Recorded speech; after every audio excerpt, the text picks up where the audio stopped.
Hello, Farmington Public Schools family, and thank you for tuning in to our 5th annual Black History Month program.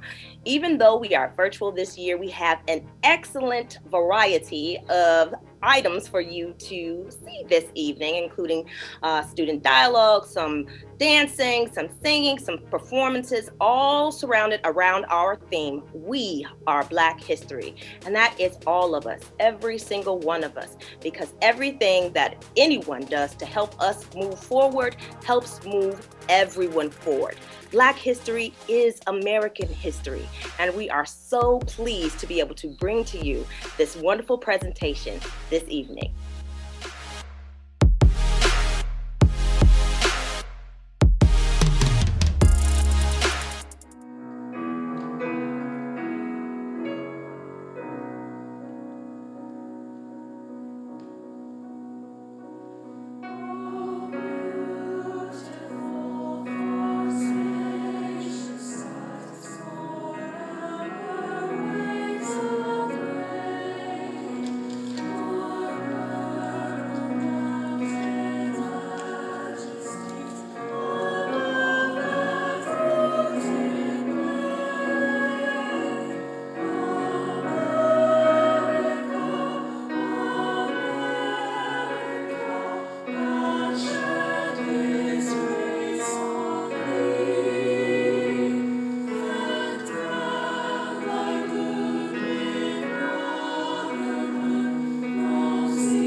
Every voice and sing till earth and heaven ring, ring with the harmonies of liberty. Let our rejoicing rise high as the listening skies. Let it resound loud as the rolling sea. Sing a song full of the faith that the dark past has taught us. Sing a song full of the hope that the present has brought us. Facing the rising sun of our new day begun. Let us march on till victory is won. Stony the road we trod, bitter the chastening rod, felt in the days when hope unborn had died, yet with a steady beat have not our weary feet come to the place for which our Father sighed. We have come over a way that with tears have been watered. We have come treading our path through the blood of the slaughter. Out from the gloomy past till now we stand at last, where the white gleam of our bright star is cast. God of our weary years, God of our silent tears, thou who has brought us thus far on the way, thou who has by thy might lead us into the light, keep us forever in your path, we pray. Lest our feet stray from the places, our God, where we met thee. Lest our hearts, drunk with the wine of the world, we forget thee. Shadowed beneath thy hand, till now we stand at last, true to our God, true to our native land. Hi, Mrs. Goodrum. This is Shivani Salwi. I go to Power Middle School, and I'm in the 7th grade. This is my original poem titled Today. Today, I see history repeating itself. Today, I see people peacefully marching in the streets for freedom as they did in 1963. It has been 57 years since the historic March in Washington, but what has changed? Black people are still torn down by the chains of discrimination. Innocent people are still killed because of the color of their skin. The pleas of justice are still shunned. I wonder where gratitude and grace have gone. Today, I see people unaccepted by society because they do not fit in a box labeled the dominant culture. How come if you are not a white person in the upper middle class who is athletic and able-bodied, you are considered different? Today, people try to label me with what I look like on the outside, rather the will of my heart on the inside. In school, I see two groups of people. I see the popular group, which consists of the dominant culture. The other group is everybody else trying to fit into the popular group, but being neglected because of how they look on the outside. Why? Today, we stand at the doors of justice, but we are not let in. Today, we will pry open those doors, and justice will be served. Today, we will all stand together as one and change the ways of the world so there are no more marches and protests. Today, people will not be judged by how they look on the outside, but by the will of their heart on the inside. Today, each one of us can and will make a difference in this world. Today, connected with gratitude and grace, we will stand together. Today, there will be no dominant culture, but one culture, that of humanity. Thank you.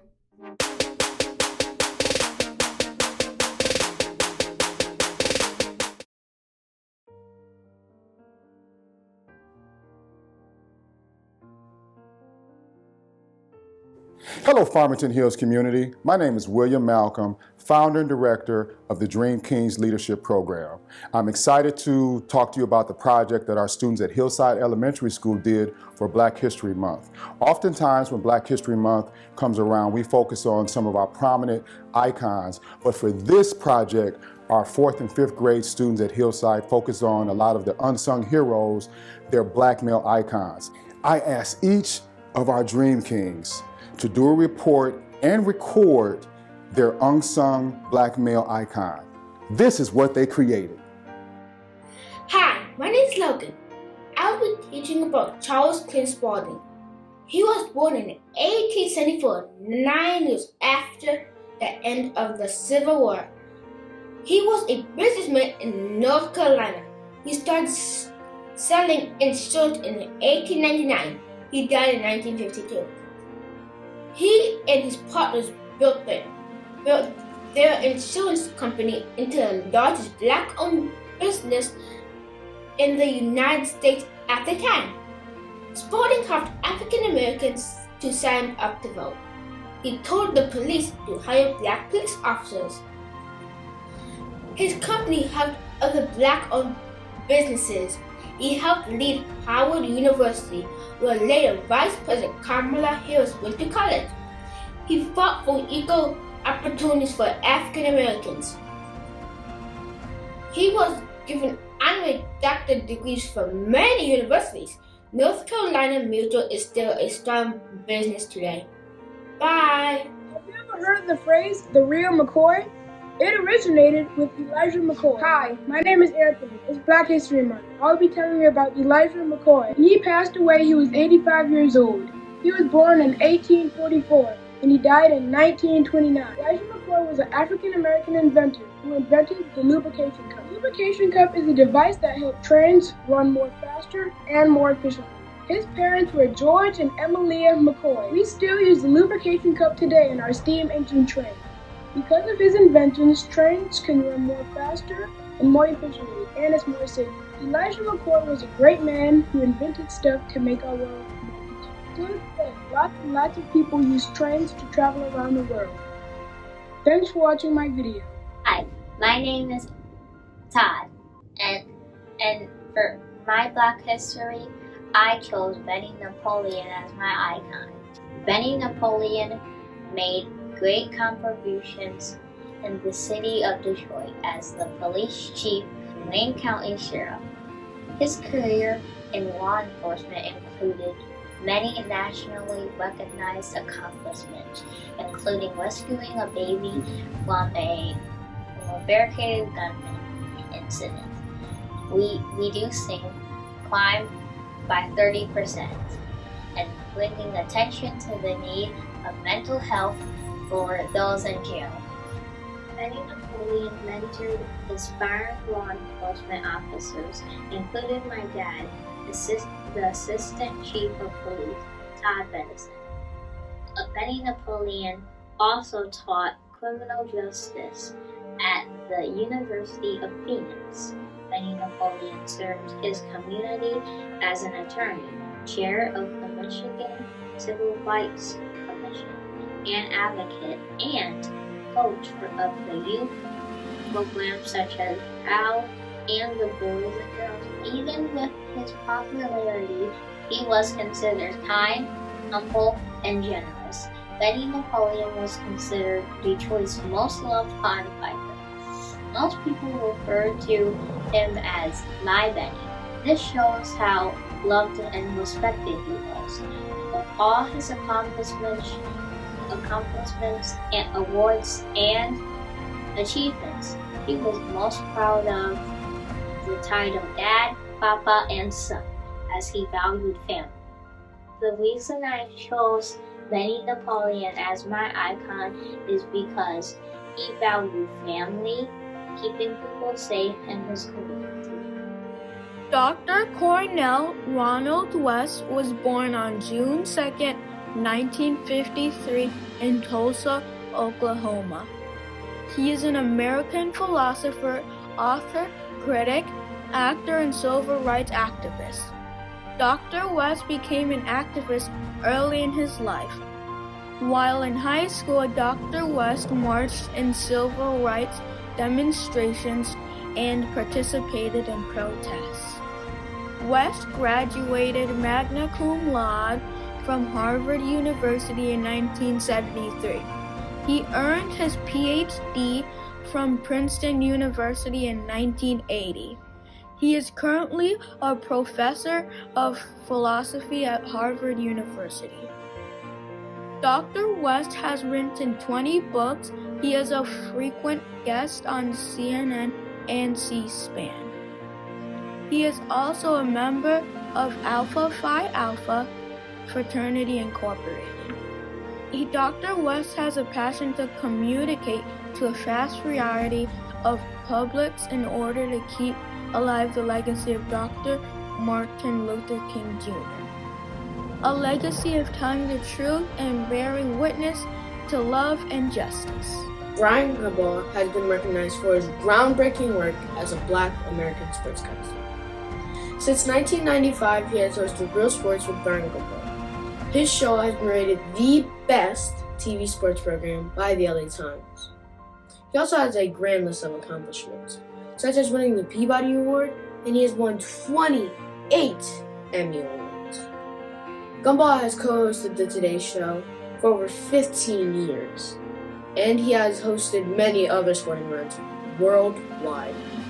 Brian Gumbel has definitely earned the respect as a Black sportscaster amongst his peers. Thank you.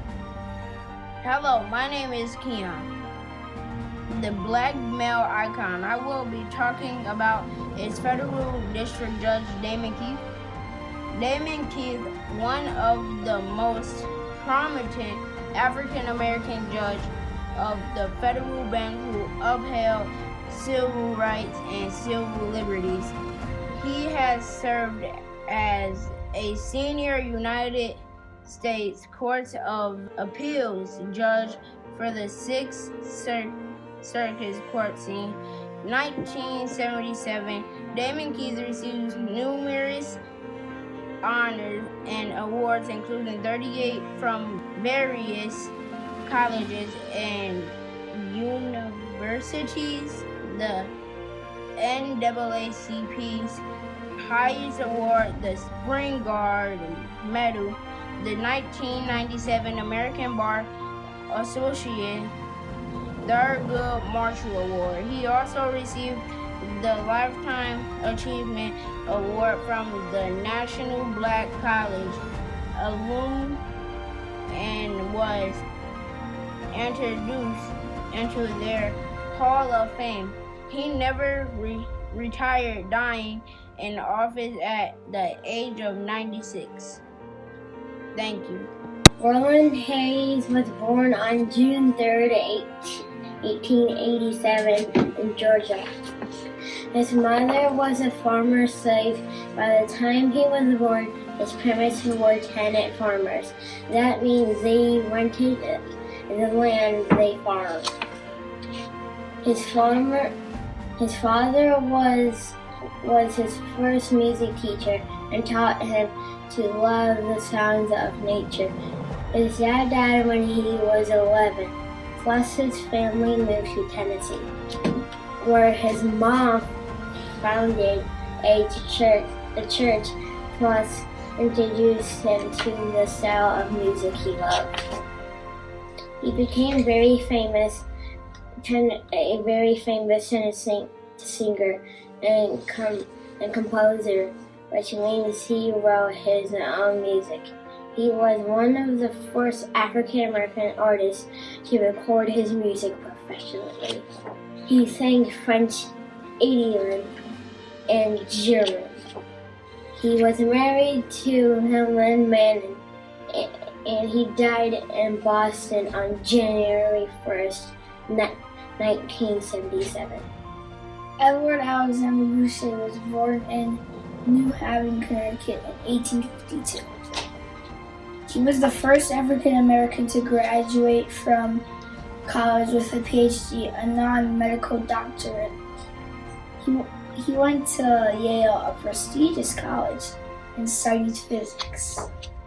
He was the only son and had 3 sisters. He suffered hardships. Not many schools accepted black children when he was growing up.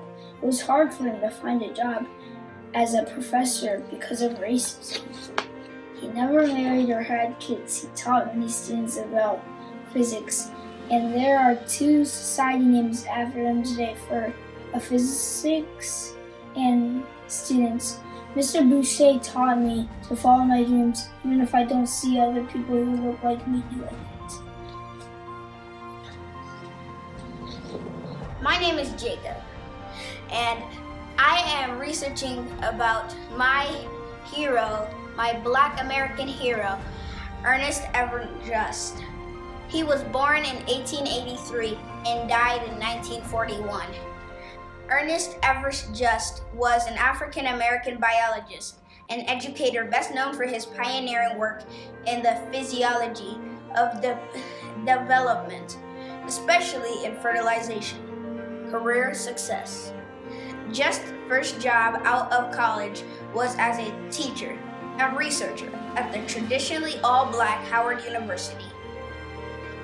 In 1915, Just won the NAACP's first Spingarn Medal for outstanding achievement by a Black American.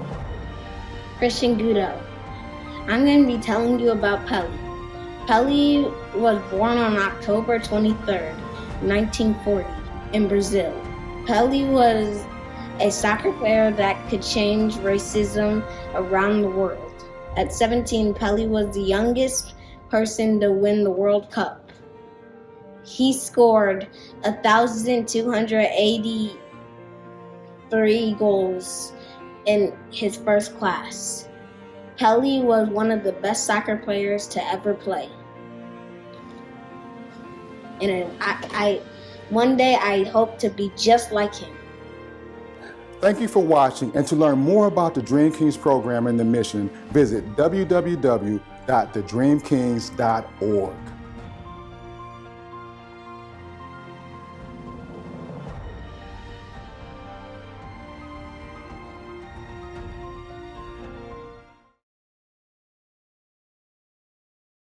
Hello everyone, my name is Kanishka and this is an inspirational speech originally written by me for Black History Month. Have any one of you heard about the unique heart? Well, probably not, because sometimes we ignore who we are and who others around us are. So the unique heart is us. In fact, we made it. We are the unique heart, who always supports each other and help everyone around us. Now, some of the people have made it out of the unique heart and made it into their own extra unique and breathtaking world. And now, here is where things get complicated. In the other world, which some brilliant people made, are divided into different categories, groups, by racial means or unracial means, backgrounds, by people living in this unique heart, which is us. And well, most importantly, even though we divided people, but we do not see the things which they did in their past, present, or future by their perspectives.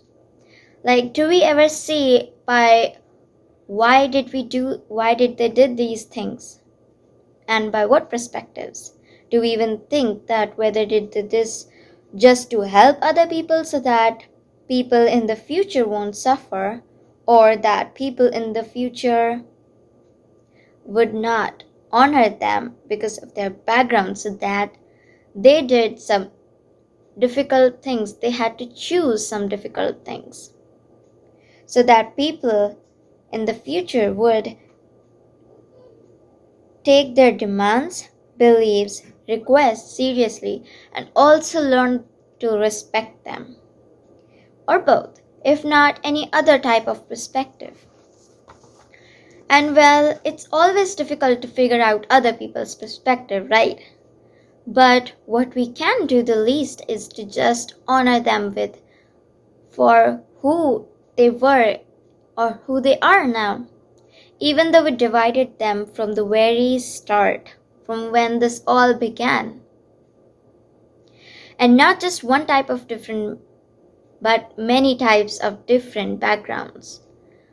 Or other type of difference, whether it is based on sexualism, racism, different backgrounds, or their pasts. We have to learn to respect all of them.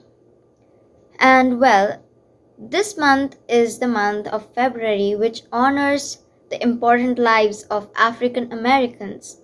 And we should respect it as well as admire it, because these are the people who made it out of this unique heart into their own breathtaking world, which we can only think or dream of.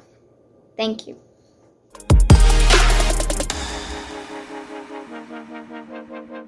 Greetings, Farmington area families. And now we have a special treat for our We Are Black History Month celebration. We're going to engage in a student dialogue with some of our pioneers here in the Farmington area, some people who have a lot of experience with the civil rights movement and who are the embodiment of Black history. And so I would like to start first by having Dr. Patricia Coleman-Burns introduce herself. Thank you, Dr. Goodrum. I'm the Reverend Dr. Patricia Coleman-Burns, meaning I am also the pastor of the First African Methodist Episcopal Church in Farmington Hills, and that's important historically in and of itself. I'm also assistant professor emerita at the University of Michigan School of Nursing. And I teach entering, so I've come back and I teach entering freshman plus doctoral students or mentor doctoral students as well.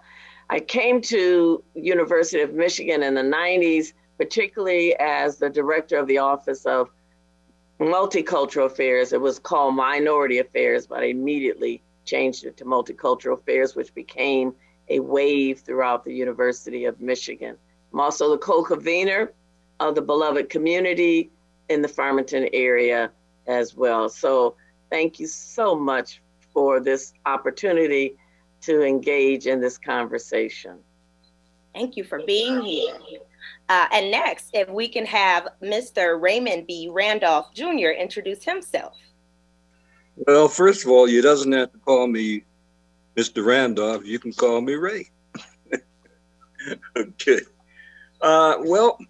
As I stated before, I ended up in Michigan, was transferred from out of New York City into Michigan. I grew up in New Haven, Connecticut, and went to high school. And our high school was on the campus of Yale University, so I grew up in that atmosphere. Also grew up in an all-white environment. So when I was transferred here to Michigan, Bristol Myers Squibb was basically a lily white company. So I was transferred here in that environment also, and ended up in Ypsilanti, and then from Ypsilanti moved out to Farmington Hills here. And I'm a member of Grace Chapel, which incidentally is an all-white church. I've been the greeter at Grace Chapel for over 20 years, and member of the Chamber of Commerce, which basically during that time was the same way. I've been an ambassador for the chamber for over 20 years. I've won the Ambassador of the Year 3 times over that period of time. I've been on the board. And so I'm still pretty much in that white environment. I'm a member of Alpha Phi Alpha fraternity, which is the majority Black fraternity, and that's what keeps me Black, and no uncertain terms. And so I'm pleased to have the opportunity to be here with such a prestigious group. And that was one of the things that I liked about Alpha Phi Alpha. I grew up in the projects. And so when I went to Virginia Union University, these guys were sharp. And I just wanted to be a part of Alpha so that I could have some of that greatness rub off on me. My mom said, if you hang around those people, you'll become just like those people. And of course, I figured that, well, if I hang around these smart people, I won't be as smart, but at least I'll end up a little better than I was. So that's about it for the moment. Thank you so much. Thank you for being here. And we also have with us 2 of our students from the Farmington Area Idea Club. I'm going to allow them to introduce themselves, and we will start with Akila Mulapudi. Hi, everyone. My name is Akila Mulapudi.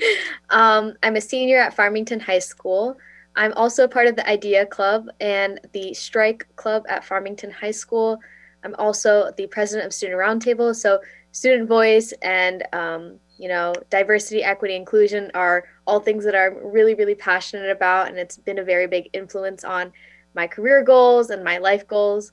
I'm also on the Michigan PTA Diversity, Equity, Inclusion Committee and student involvement committees. So I eat, breathe, and sleep this type of dialogue and these types of environments. So I'll pass it on to Victoria. Hi, I'm Victoria Atwater. I'm a junior at Farmington High. Like Akila, I'm also part of IDEA as well as Strike. I'm also in MSAN, which is the Minority Student Achievement Network, which is, we're focusing on intersectionality, so we meet once a month. And then I also went to the MSAN conference last year in Wisconsin. Like Akila, I love, as you can see, I've been part of several different diversity clubs, and it's something that's really important to me. As being a Black woman, I think that I need to educate myself so I can educate others. So, sorry about that. So yes, I love being a part of diversity, and this is just a great honor. I just want to thank you for having me. Thank you both for being here. And let's just jump right in. So I understand, Ms. Atwater, that you have some questions that you'd like to ask. You can get started. All right, cool. This question is for both of you. You said that you were a part of, both of you are a part of churches and I'm assuming Christian, have really strong beliefs. And I'm just kind of wondering, how did that influence your work, and how did that change your perspectives, and did it allow you to kind of walk with God while you pursue difficult activities? Like, how did that help you, or how did it help you?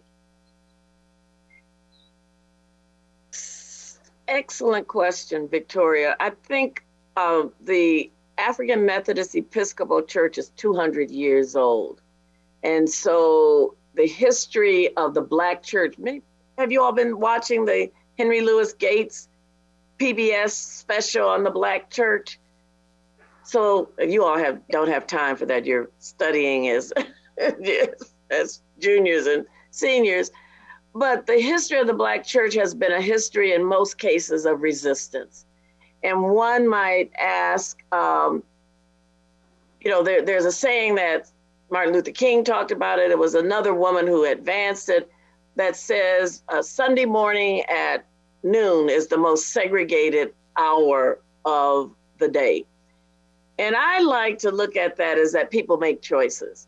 So the concept of segregated versus self-separation in order to pursue or to develop one's culture is a issue to be examined. And so for my church, in terms of the AME, we follow a notion called Black liberation theology. Black liberation theology, which is also very fluid in in Brazil and some of those countries. It's based on the idea that our God is a God of the oppressed. Our God is a God of liberation, of social justice. Our God is a God that talks about freeing the captive. I mean, and I'm also blending some scripture in here, freeing the captive, setting the captives free. And so another issue for me is as well being a woman, because there are many denominations, many faiths that don't allow women to pastor or to be in leadership or to preach the word, et cetera, et cetera. And so part of my faith is consistent with the idea of inclusivity, of social justice, of liberation. So we have women bishops. I'm doing a Bible study now on something called womanist theology, feminist womanist theology, to talk about the unique role of women in the stories, the narratives that are carried forth in the Bible. So to answer your question, to me, it was always the strength by which I could say, my parents would teach us, we don't do that. There were certain principles and concepts that allowed us to separate ourselves from a society that was oppressive, that was sexist and racist and xenophobic, because we were raised in a tradition that says, you don't believe in that. We don't do that. Here are the principles by which we live. And so to me, they go hand in hand. Well, I'm just a regular guy, and I'm not, I am a Christian. I am at church every Sunday morning. And as I said, I'm the first one in church. When anyone comes through the door of the church, I'm the guy who greets them. I've watched them, the children, grow up from, like I was saying yesterday at church, one of the children was coming and say, hey, I have my big boy pants on today. And, you know, and then the next thing you know, they're bringing their kids in. And so very involved in the church, but not as a leader. And I've never been a very religious individual. But I am, shall I say, I'm a type of guy that, let's say this, I was going through the bank, Chase Bank there on 10 and, on Grand River and Farmington. And I was getting some change because I wanted to take that change and to put it into Credit Union 1 on Grand River. And so, you know, I told them, put it in an envelope and write the amount on the envelope. And then, which they did. And then I took it down to Credit Union and went through there, and the teller on the other end and said, do you want to put all of this in, or do you want to get $100 back? And I said, $100 back. What? I said, well, just put in the amount that I said and just send the $100 back to me. And what the teller had done was given me an extra $100. And so I find that being a Christian would not allow me to just pocket that $100. I turned around and took it back to Chase and said, look, you gave me $100 too much, and they said, thank you so much and so forth. And I asked the question, I said, now what would have happened if I was shorted $100? Would it just been that easy to get the money back? And they said, well, we would have taken care of it. But that's just the type of guy I am. And of course, the church pretty much steers me that way as to right and wrong. And but in terms of being deep into religion, as a matter of fact, I was asked by the church not too long ago to be a part of the leadership, and I declined because of the fact that I'm not committed. I'm committed to walking the walk, but not necessarily talking the talk. Okay, but I walk the walk the right way, but not necessarily. Well, I talk the right way too, but I mean, I'm not deeply involved as other folks are. So that's the best I can answer your question. Does that work for you, Victoria? Yes, it does. Thank you. Okay. Okay, I have a quick one. So whether that's in district diversity or in strike, we always talk about identities and the roles they play in our lives. And you both talked about how whether you're growing up in New Haven, Connecticut, where it's going to be a predominantly white community, or whether you're a Black professor or even a pastor too, you definitely probably faced questions about your identity and your Blackness. And I know that's something a lot of students face and people across all ages actually face. So how did you overcome that kind of like self-doubt, and realize that, I am Black, this is a part of who I am?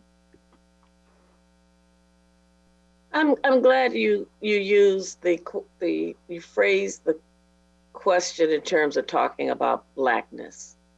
Many people are not up on the recent research that we have been doing. So my area is this area. So I'm not just a Black person, but I am a Black person who also is a professor of Black studies and of diversity, equity, inclusion. So I really do appreciate the essence of your question. And so I think it's also, what I didn't say, I was born and raised in Detroit at a time when Detroit was predominantly white. Went to Cass Tech at a time when Cass was predominantly white and Jewish. And so I've had those experiences, because most of the time when folks say Detroit, they think an all Black city or a predominantly Black city. But I grew up so I'm 73, I'll be 74 this year. And so I grew up in Detroit at a time where I've seen the transition from being a Negro to Black is beautiful, okay, to being able to identify my Blackness. And so when I leave this dialogue, I'm having a dialogue with, I'm also a co-convener of Women of Color in the Academy Project, where there are women who identify as women of color, but they're not all Black women. So there is a Korean, there is an Afghan, Japanese Afghan, there is a South Asian woman from India, there is a Black woman from Jamaica, and to really look at what that means, what being identified as a woman of color, as a person of color, and particularly as a Black person is an essential idea. So having started out as a Black studies professor, what I realize is that all students, but particularly students who identify as Black students, became very confident when they were taught their rich history. It was in the midst of their understanding the struggles that Black folk have engaged in for 400 years, both the efforts to resist, sometimes to assimilate, and sometimes to rise up, is a rich history that folk then don't see themselves in one dimension, that is, as victims, as the oppressed, as a stigma tied to Blackness, as opposed to a pride in one's own identity. And when I mention the women of color, all of our identities, we bring to this endeavor an opportunity for us to share a common history, a common genius, if we so allow it to be, that we don't have to change our names, change our cultures, change our dress, change our faiths and beliefs to somehow melt into some amorphous mainstream of an identity of America. Why would we do that? That is so bland. But to be actually who we are and the cultures that we bring and not have to hide it. So I was just saying to a friend of mine on the call before this, as we're getting ready to do a workshop on anti-Blackness at the university for the Department of Engineering. And I have a colleague, and consistently my colleagues, or a certain generation that we hope we get beyond, who have names that are either ethnically or culturally identified, who then change their name, just call me Sue. But that's not your name. Teach me. Well, you know, people have such a hard time saying my name. Well, teach me how to say your name. You know, my name is hyphenated. People don't understand the history that goes along with names and identity.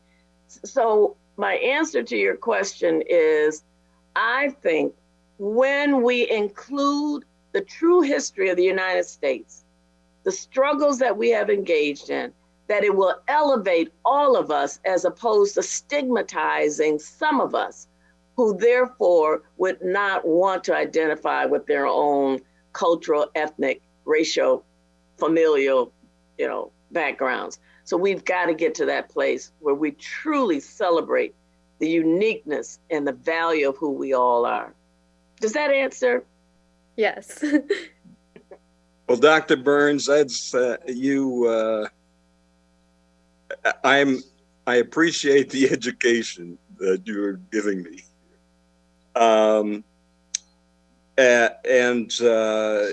It takes me back when, as far as being Black is concerned, going from an area where my friends were Jewish, Italian, and Irish, and then going to college at a all-Black university,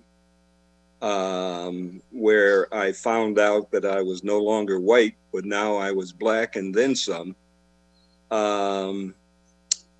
It was a situation where in Richmond, Virginia, is where I went to school, was where you couldn't even, well, you could shop in the department stores, but once you chose the different clothes that you wanted, they were yours. You couldn't try them on, nor could you take them back. And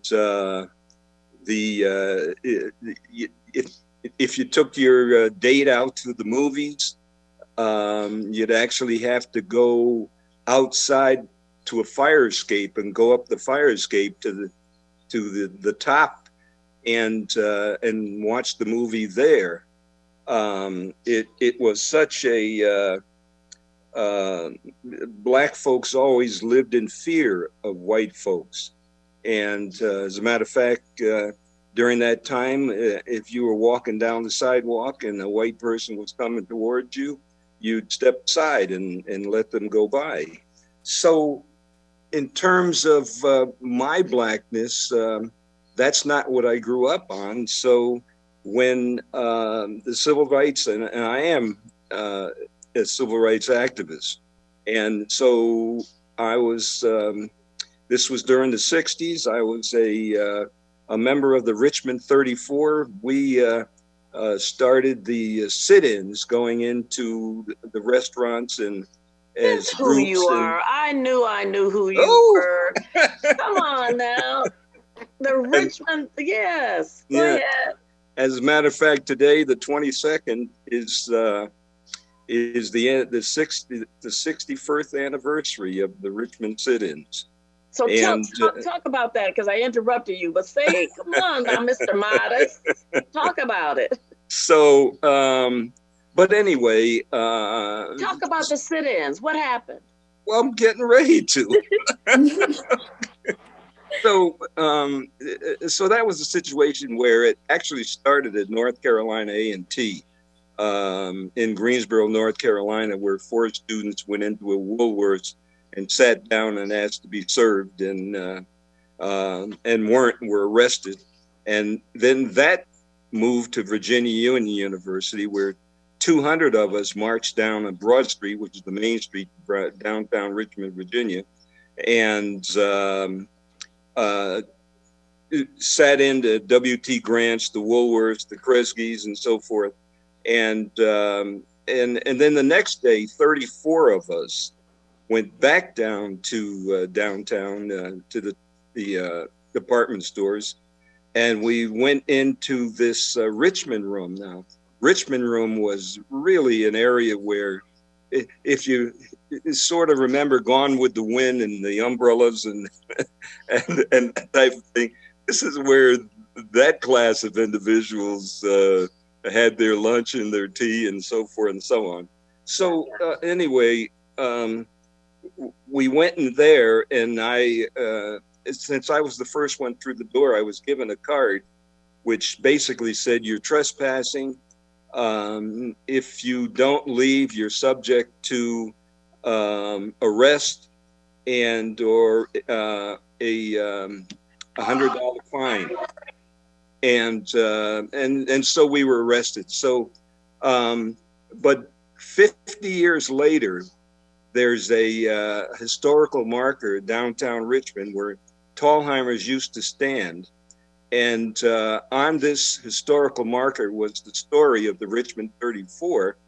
And it was Randolph versus Virginia that took that all the way to the Supreme Court of the United States, where that case was overturned. And then a little later on, I got a call from James Farmer. James Farmer was the head of the of CORE, which was the Congress of Racial Equality, and asking me to become a freedom rider.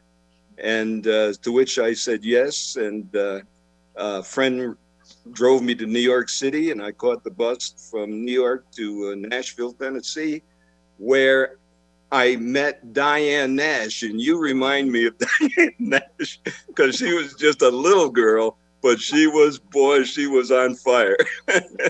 And so, and then of course, Dr. King came to Virginia Union to teach us in nonviolent movement, and so I was on the 7th bus as a freedom rider going into Jackson, Mississippi. But just prior to that, just the freedom rides came to a stop because they were so dangerous. When the students came into Anniston, Alabama on a Greyhound bus, 200 black men and women with babies slit the tires on the Greyhound bus and broke the windows, and then threw a firebomb into the bus, which the bus caught on fire. And then they held the doors so that the students couldn't get out. And it was only because the back of the bus exploded that everybody ran away and the students were able to get out. And so those were dangerous times. And it's tough for me to get over that to this day because of that. But anyway, one of the things that happened is out of the 430 freedom riders, as in the sit-ins, I was the petitioner. My one of my attorneys was Thurgood Marshall. And so I was the petitioner that went to the Supreme Court. And but in the freedom rides, this was the federal government that we were dealing with. And so when that went to the Supreme Court, and I was one of 20 out of the 430, one of 29 petitioners who took that case to the Supreme Court of the United States. And when that was overturned, since it was the federal government that we were dealing with, that took the colored signs, the white signs, because now you're dealing with the airplanes, you're dealing with trains, you're dealing with buses and transportation. So all of those signs came down so that folks could freely travel.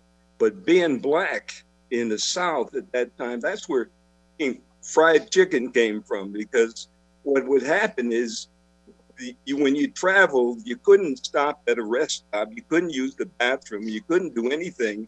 So mama would pack in their big basket fried chicken, you know, so that and you'd pound have it. Cake. Yeah, right. So that you'd have it all the way through your trip where you didn't have to stop anywhere, because you could possibly get hung. And then where I spent 10 days in Hinds County Jail for going into a white waiting room, and then 4 months in Parchment State Penitentiary for going into a white waiting room. So there was no doubt about it that I was black. And not only did I talk the talk, but I walk the walk in that situation. Does that answer your question? I want to add. Most of us often think this was in the South. Yes, that's in the right. North, that's the same thing. Yep. Was going on a little different. Yeah. So what we're talking about here is we could not try clothes on in jail Hudson. Yeah. Up until the civil rights movement of the 60s. So remember, I'm 73, so I was born in 47. So in 55, I'm in school, and or 53, 54. And mama, we could buy clothes from Crowley's that you could try on. But if you went into Hudson's, you were not allowed to try on the clothes. You were not allowed to put on the shoes, and could not sit down in the restaurants. Right. And so there were no signs. There weren't signs, but it was the actual practices that were engaged in. And so with the restaurants, for example, and I talked to a woman the other day, maybe I've seen you are you in the discussion, Raymond, on caste? I am in a discussion in Farmington Hills, and our last discussion was waking up white. Oh, okay.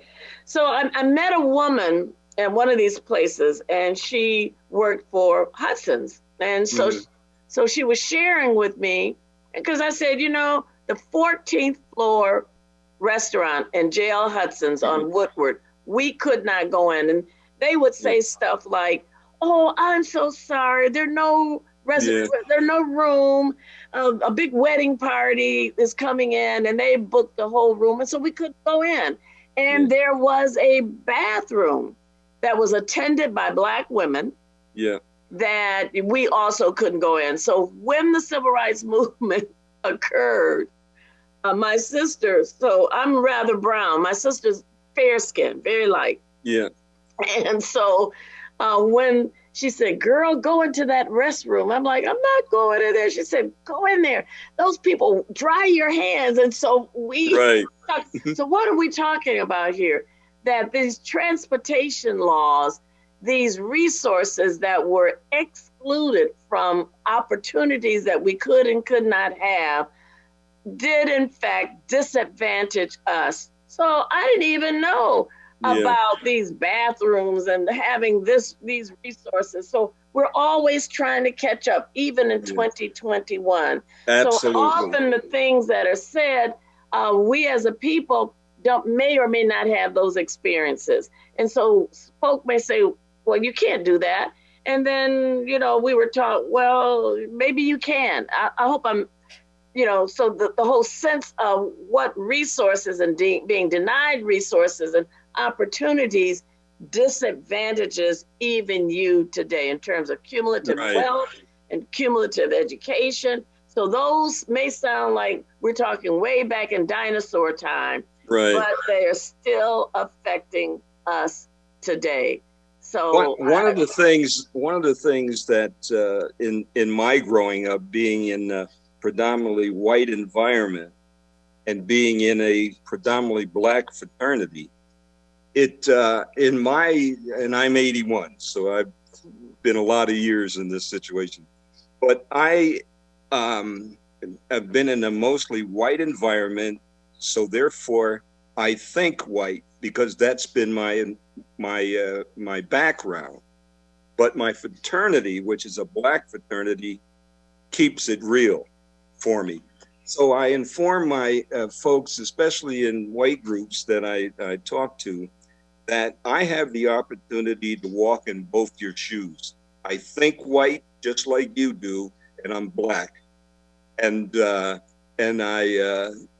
so, unlike you can talk from a white perspective, but I can talk from your perspective and mine. And so depending on whose shoes you're on today, 2021, you receive it different depending on who you are. We talk about switching codes for kids. And so that's the ability. Can you imagine a mind that can think in two separate views and that's a genius. Mm-hmm. So we've been taught to switch codes. Right. So I can walk at University of Michigan and then also show up Black. Yeah. And Du Bois talks about it in terms of a double consciousness. Yeah. And so the ability to switch back and forth is what we want. I mean, it is. So when I am engaging certain communities, I need to be able to think like they do. Right. You know what they're talking about. Yeah. Okay, because we're running low on time, and I realized that you got into it, huh? You have such rich stories, but I do want to give you a moment. I don't know if you had any questions for our students, but if you give them a couple of minutes to respond before we log off. But I just listening to your stories, and I think it's so important for everyone to recognize that we have, Black history icons in our neighborhoods. These are your neighbors. And this is what they have had to endure. And they live down the street from you. They can live around the block. And there are these individuals such as yourselves who are everywhere because this is the lived experience of all of us. And so in our way, we all are all Black history. Well, Doctor, you go ahead first. You're the questioner. So I guess I would ask the two of you, what do you get up each morning worrying about, thinking about related to this issue?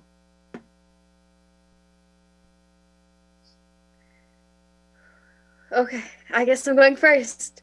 Well, I'm an organizer, so I eat, breathe, sleep activism, and being in this environment is always pushing you to learn more and advocate for other people. And I think for me the biggest thing is I'm not Black, but as an Asian American, as a woman of color, which I identify as, it's how can I do better? How can I create spaces where Black people feel that they can speak and I'm not speaking over, and really creating those kind of environments, because that's one of my biggest fears, that I'm not offering others a platform to speak, and making sure that the difference between equity and equality, not giving people, bridging the gap, from all the generational trauma, because like you said, this stuff isn't, from the dinosaur times. It happens, and it's passed down through generation to generation. So obviously just making space for people's voices to be heard. Well, oh, go ahead. Go ahead. Okay. I had to think for a minute of what I think about what I'm scared of. Being an activist is scary enough because you put your name on a list, you have a target on your back. But being a Black activist is so much more horrifying because I could write a poem and send it in for my English class, and she could get offended, and that could affect my entire educational career because, you don't know who she knows. And, if she gets offended, and it's scary having to censor myself because I don't want someone to react horribly, which could then affect me. I mean, it's hard enough being Black, but being Black and knowing what's going on is wrong and actually speaking about it is horrifying because you never know if my family is going to be targeted because of something I said, because of something I said to a teacher. Because last year I wrote about how there are not enough Black teachers in Farmington High School, and I didn't think anything about it. I was like, it's a topic that needs to be addressed. And my mom told me, you got to be careful because you don't know. She could get offended. She could take that personally. And I've done, student panels, and one of them really stuck out where we were talking about struggles of Black students. And this teacher, she got offended because she took it as white people are the enemy. And that's not at all what I was saying. I was just saying we struggle, and I need you to recognize our struggle. And it's always scary when there are people like that who take what you're saying as personal criticism, who can, go talk to somebody else, and then all of a sudden you have giant, beacon on you saying, don't invite her, don't do this, don't do that because she's anti-white. I'm not anti-white. I'm just trying to speak out on what's wrong. So that's something I think about, how could my poem from 2 years ago affect my, me getting into college? So yeah, that's what I think. Let me ask a question here. Since you're activists, and we were activists as students, and so as committed as you are, my question would be, would you get on the bus going into the Deep South? The students at that time were at Fisk University, were signed their last will and testament before they got on those buses, because they knew that someone was going to die. That's the level of commitment that we had during the civil rights movement. People were hung, and individuals, families like yours, who worked for the state, schools or things like that, yes, they did get into problem for what their kids did. I was fortunate that my university was a private school, so we didn't encounter that backlash, if you will. But I can appreciate what you folks are doing today, but would you have done it 60 years ago, just got on the bus and rode into what was absolute danger? It's a hard thing to think about, but not even 60 years ago. I mean, George Floyd was killed in broad daylight. Emmett Till was killed for playing with a fake gun. Trayvon Martin was killed for walking down the street. Breonna Taylor was killed for sleeping. And being Black, it's bad now. I can't imagine what it was like in the 60s. So I would lay down my life if someone else did not have to go through what they went through for being Black. Because, when the color of your skin determines your innocence, you will always be guilty. So I don't want to have someone else to have to go through this over and over and over, because eventually you're going to have those martyrs who say, no, it is not for me, it's for the greater good of the Black community. And it's scary to think that I would have to do that, but there are Black kids who are scared. And, I don't wear a hoodie outside because I don't want anyone to mistake me. I'm careful around the police. I don't want to have someone else have to live their life in fear because of the color of their skin. So absolutely, I would do that if it meant moving towards progressive change. Well, Absolutely. I'm agreeing with everything Victoria says. And during the Black Lives Matter protests, I was specifically told that if you are white, if you are Asian, if you're anything other than black, what you're supposed to do is you're supposed to sit in the front of the lines to make sure that you can protect your black peers and your black allies, because that's your job as an ally. So if it's my life at risk, if I can, make sure that no one else has to, I'm 100%. I would find a way to do it. Well, yeah, and there's a difference. I'm proud of you both. I just wanted to say there's a difference between posting a black square on Instagram and, going to a Black Lives Matter and just holding up your fist and then leaving, than actually dedicating your life to pursuing justice. And Akila and I are not the people who are going to say Black Lives Matter once and then leave it. We're not those people. So there's a different level of activism and a different level of passion that comes when you are able to recognize that something is wrong and you have the platform to do something. So I think, both of us are at a different level of activism than, the Instagram activists. So I asked the question because of two things that I would suggest. Number one, to understand when we're in a movement and when we're not. And when we're in a movement, we are in a movement right now, and I study movements, and they are protracted. Number two, even if you look back at the history of all resistance, it is about equipping the frontliners, you all, with the knowledge and the information about how to do this. So the Freedom Riders, those that sat in at the counters, those that were in the protests, they were trained. They went to training sessions as to how to show up, as to understand. So there's the preparation, the knowledge, the understanding of the history that's extremely important. And so don't be alone. You're not in this alone. Yes, there is this targeting, but the targeting comes from us not being prepared, not knowing what the signals are and how to address those. And so those are the kind of trainings, education that you need to have. The other thing I would say is,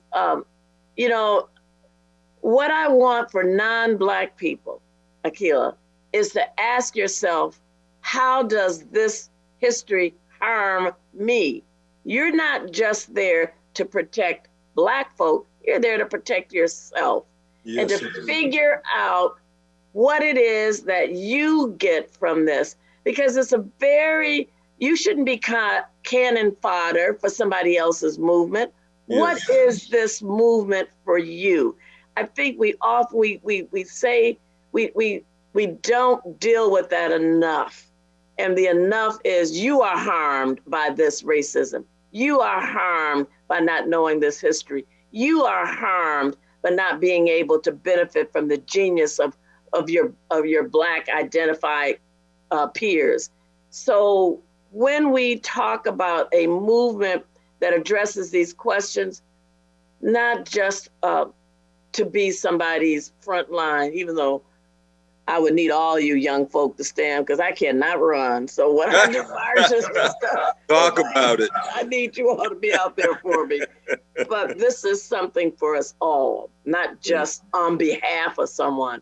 We need to say, I'm in this struggle for myself and for my future, for the future generations of my people. Talk about it. Equity, it benefits everyone. And when we have true justice, no one is free until all of us is free. And so just looking at that and understanding that Black history is American history and that we are all a part of it. We are Black history. I want to thank our guests today, Dr. Coleman Burns, Ray, Mr. Raymond B. Randolph Jr., Ms. Akila Wulaputi, and Victoria Atwater for participating in this discussion. I wish we had more time because we could have done this for 2 hours and still learned so much from each other. So I appreciate you all for participating in the dialogue, and I appreciate everyone for tuning in and watching. Thank you so much.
Say his name has become a phrase so bitter to the tongue. Say her name, a phrase used way too often when referring to someone. And yes, I love the fact that you are being acknowledged, but I hate that this is the way that I had to meet you. Say their names.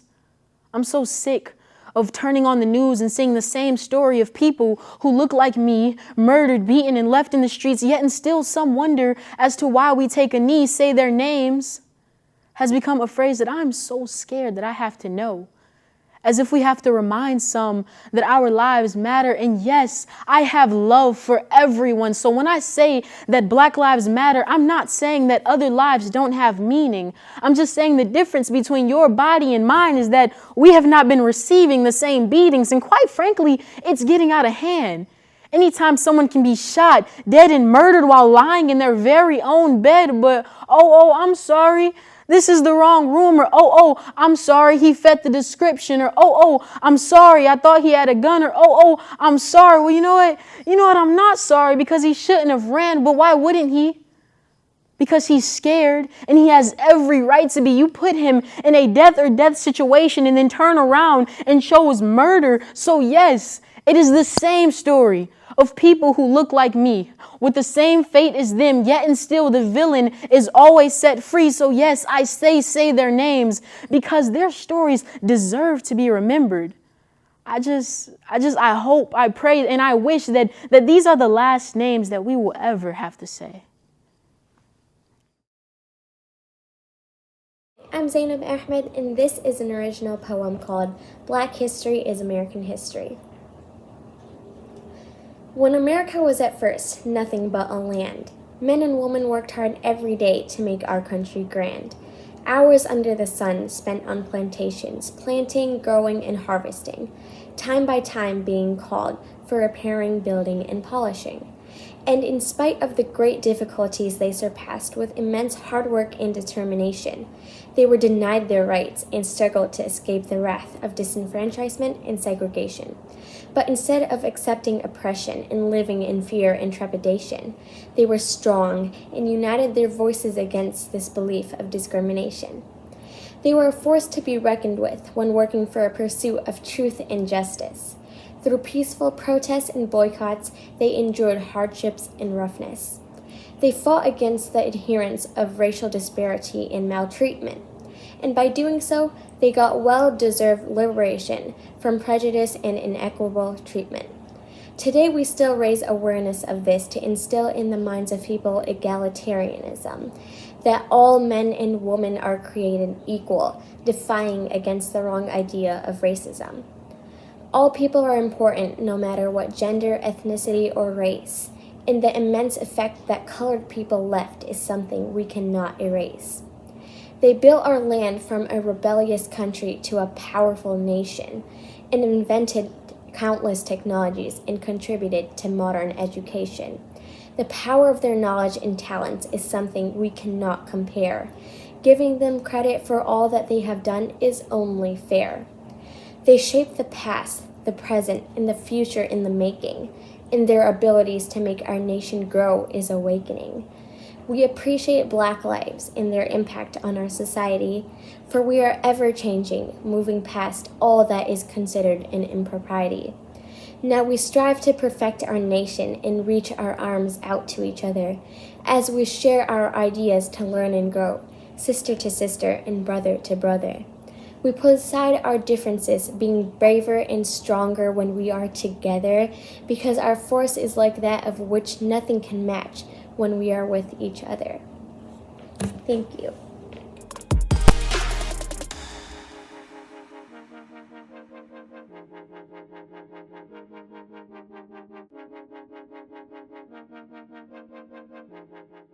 I've been walking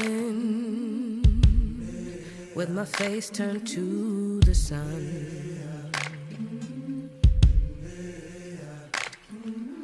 weight on my shoulders, a bullet in my gun. Oh, I got eyes in the back of my head, just in case I have to run.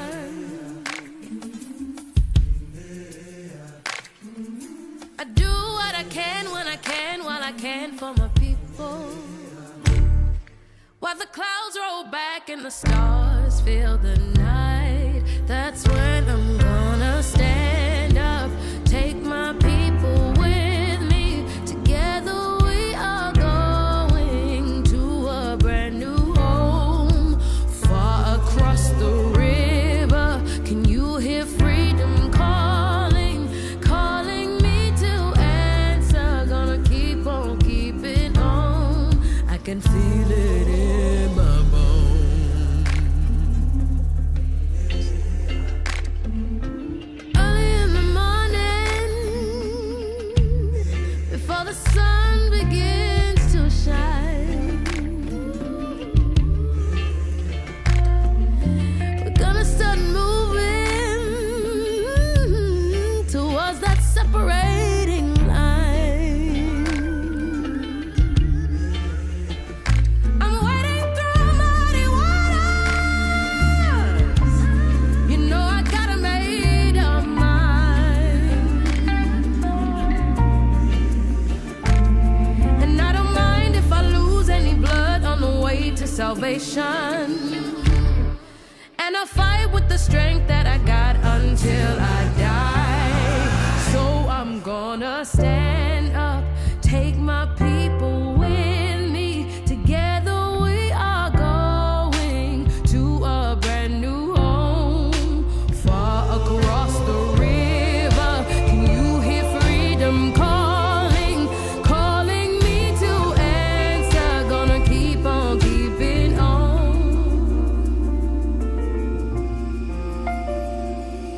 And I know what's around